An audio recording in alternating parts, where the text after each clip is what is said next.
Hello বন্ধুরা, আজকের আমি মৌরলা মাছের রেসিপি এনেছি।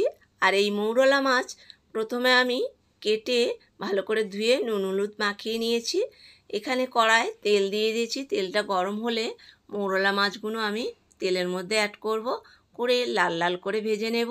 তো বন্ধুরা, পুরো ভিডিওটা দেখার অনুরোধ রইল। আর এইভাবে এই মাছটা একটু কড়া করে ভেজে নিতে হবে। তো এটা দেশি মৌরলা নয়, এটা হচ্ছে গাং মৌরলা, মানে নদীর মৌরলা।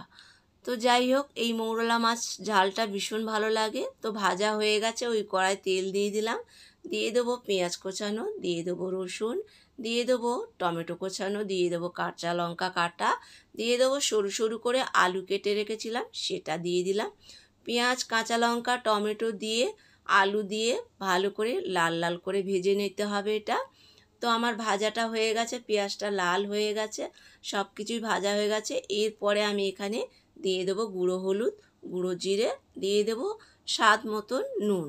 আর এখানে জল একটু অ্যাড করব, কারণ জল না দিলে গুঁড়ো মশলাটা পুড়ে যেতে পারে।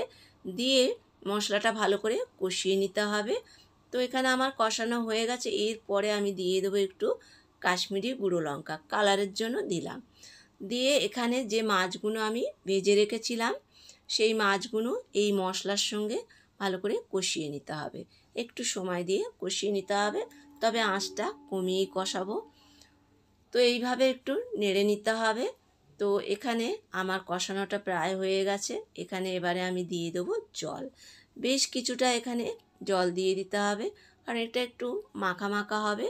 খুব বেশি ঝোল বা চচ্চড়ি করব না। তো ব্যাস, এবার ঢাকা দিয়ে বেশ কিছুক্ষণ ফুটিয়ে নিতে হবে। তো এখানে আমি দেখে নিলাম ঢাকনাটা খুলে আলু টালু সব সেদ্ধ হয়ে গেছে। আর এখানে এরপরে আমি উপর থেকে দিয়ে দেবো ধনেপাতা।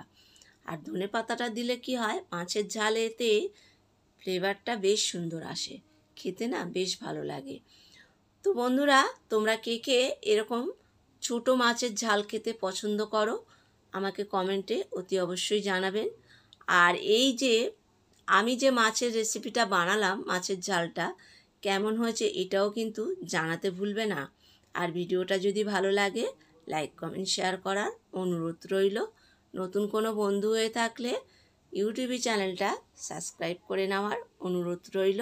আর বন্ধুরা, চাইলে তোমরা একবার আমার মতন এইভাবে মোরলা মাছের ঝাল বানিয়ে খেয়ে দেখো, বাড়ির সকলের ভীষণ ভালো লাগবে। আবার কথা হবে পরের ভিডিওতে।